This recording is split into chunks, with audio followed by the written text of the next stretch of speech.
Hi hello నమస్తే welcome to Tollywood cutouts. నేను మీ దిలీప్. అనిల్ రావిపూడి తన కెరీర్లో ఒక్కటంటే ఒక్క ఫ్లాప్ లేని డైరెక్టర్ ఎవరంటే అనిల్ రావిపూడి మాత్రమే. అనిల్ రావిపూడి ఏంటంటే ఫస్ట్ నుంచి ఇప్పటి వరకు చూసుకుంటే ఎంతో మంది హీరోలకు డబల్ మామూలు హిట్ కాదు, డబుల్ హిట్, సూపర్ హిట్ ఇచ్చిందనమాట. ఆ కోవకే ఈరోజు గత సంక్రాంతిగా చూసుకున్నట్లయితే వెంకటేష్ని సోలో హీరోగా పెట్టి 300 కోట్లు కలెక్షన్ చేసిందంటే మామూలు విషయం కాదు. అది ఓన్లీ అనిల్ రావిపూడికి మాత్రమే సాధ్యం అని చెప్పుకోవచ్చు. ఎందుకంటే సోలోగా వెంకటేష్కి 300 కోట్లు అంటే చిన్న విషయం కాదు, చాలా పెద్ద విషయం. 100 కోట్ల కలెక్షన్ చేసింది ఏంటిది వెంకటేష్కి ఎఫ్ టూ డైరెక్టర్ ఎవరు అనిల్ రావిపూడి. అది వరుణ్ సందేశ్ వరుణ్ ప్లస్ ఈయన వెంకటేష్ ఉన్నాడు కాబట్టి 100 కోట్లు వస్తాయని చెప్పి అప్పుడు అట్లా తాకిపోయింది. కానీ వెంకటేష్ సింగిల్ గా పెట్టి 300 కోట్లు కలెక్షన్ చేయడం అంటే మామూలు విషయం కాదు. అది అనిల్ రావిపూడి అయింది. ఇప్పుడు అనిల్ రావిపూడికి వెంకటేష్ చిరంజీవి గారు డేట్స్ ఇచ్చారన్నమాట. ఆ నెక్స్ట్ సినిమా నాతోనే చేయరని చెప్పి దానికి మాత్రం ఇద్దరు కలిసి రఫ్ ఆడిద్దామని చెప్పి ఫిక్స్ అయిపోయారు. వాళ్ళ అనిల్ రావిపూడి ప్రమోషన్స్ అంటే అది అందరికి తెలిసిందే, అది మామూలుగా ఉండదు. ఏదైనా సెన్సేషన్ క్రియేట్ చేయడంలో అనిల్ రావిపూడి సూపర్ ఉంటాడు.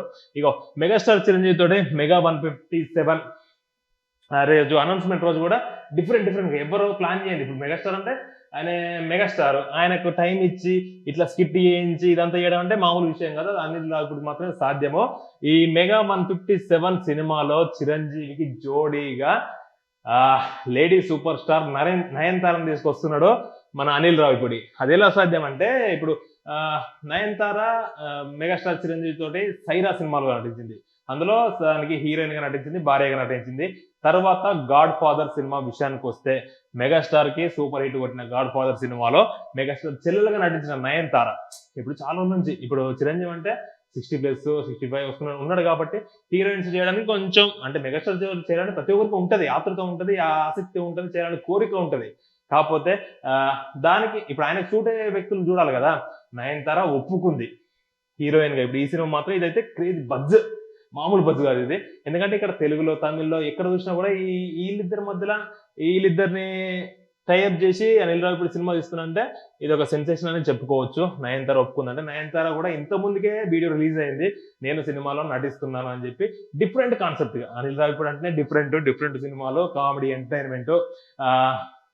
అదే విధంగా నయనతార ఇంట్రడక్షన్ కూడా ఈరోజు నేను సినిమాలో నటిస్తున్నా అని చెప్పి డిఫరెంట్ కాన్సెప్ట్ తోటి వీడియో తీసి ఈరోజు మనకు అనౌన్స్ చేశారన్నమాట. ఏదేమైనా సినిమా హిట్ కావాలి మనస్ఫూర్తిగా కోరుకుందాం. ఎందుకంటే సంక్రాంతికి వస్తున్నాం లేటెస్ట్ గా. మొన్న సంక్రాంతికి వెంకటేష్ తో 300 కోట్లు కొల్లగొట్టిన అనిల్ రావిపూడికి ఈ మెగాస్టార్ చిరంజీవితో మినిమం 500 కోట్లు వసూలు చేయాలని మనస్ఫూర్తిగా కోరుకుందాం. మెగాస్టార్ కి ఒక కంబ్యాక్ సూపర్. ఇప్పుడు ఖచ్చితంగా ఎంటర్టైన్మెంట్ సైడ్లో పోతాడు. ఎందుకంటే అనిల్ రావిపూడి అంటే ప్రతి సినిమా అప్పటి నుంచి ఇప్పుడు చూసుకున్నా కూడా హీరోకి ఇచ్చే ఇమేజ్ ఇచ్చుకుంటూనే ఎంటర్టైన్మెంట్ సైడే ఉన్నది. అదే విధంగా లాస్ట్ ఈ సినిమా చూసుకున్నైతే అసలు మీరు ఎక్స్పెక్ట్ చేయలేదు. పాటలు సూపర్ హిట్ అయినాయి, సంక్రాంతికి వస్తున్నాం. దాని తర్వాత సినిమాకు బజ్ వచ్చింది, సినిమా కూడా సూపర్ హిట్ అయింది, 300 కోట్లు కొల్లగొట్టింది. ఇప్పుడు ఏమంటారు, చిరంజీవి అదే మాట అంటున్నాడు, అనిల్ రావిపూడి అదే మాట అంటున్నారు, నయనతార కూడా అదే మాట అంటున్నారు. ఏంటి రఫ్ ఆడిస్తా అంటున్నారు. కలెక్షన్ లో కూడా రఫ్ ఆడించి సినిమా సూపర్ హిట్ అయ్యి మెగాస్టార్ కి ఒక మంచి హిట్ ఇవ్వాలని మనస్ఫూర్తిగా కోరుకుందాం. All the best to entire team.